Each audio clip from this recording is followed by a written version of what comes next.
Samarbejdet med DLK er utrolig vigtigt for os, i og med at vi forarbejder mellem 45 og 50 tons dansk okse- og kalvekød om dagen. Derfor er det vigtigt for os at have et råvaregrundlag, der er sikkert og stabilt i leverancerne, og det er leverancerne fra DLK.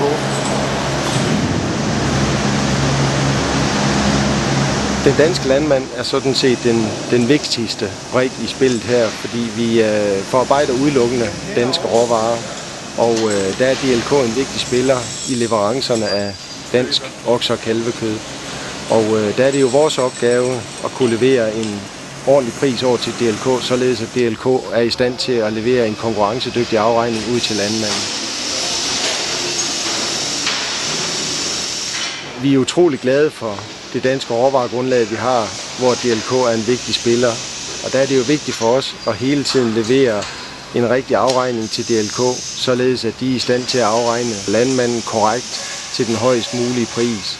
Og på den måde forsøger vi jo også med vores fabrik her i Farsø at understøtte den danske produktion af kvalitetsfødevarer. Og det gør vi, synes vi selv, ved at forarbejde og forædle varen helt ud til detailleddet på en ordentlig måde. Vi forarbejder udelukkende dansk okse- og kalvekød, det vil sige kød, der er født, opvokset, slagtet og opskåret i Danmark. På Himmerlands Kød der har vi et af verdens mest moderne anlæg, der muliggør sporbarhed på alle udskårne stykker kød, og der muliggør en effektiv drift med lave enhedsomkostninger. Og der findes cirka 20 anlæg i verden af den her type, som er så teknologisk, som det er.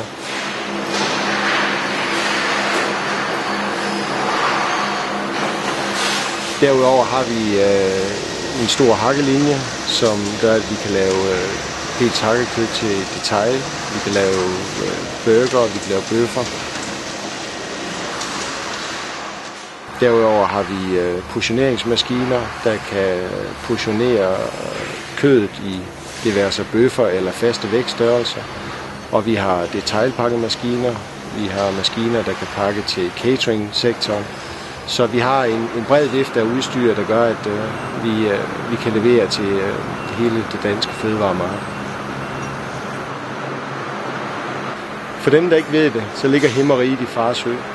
Vi har et modningsrum til højreb, som vi kalder Himmeriget, hvor vi krogmodner højreb til den danske restaurantsektor, hvor de hænger i cirka 30 dage og modner og bliver specielt udvalgt af vores mester,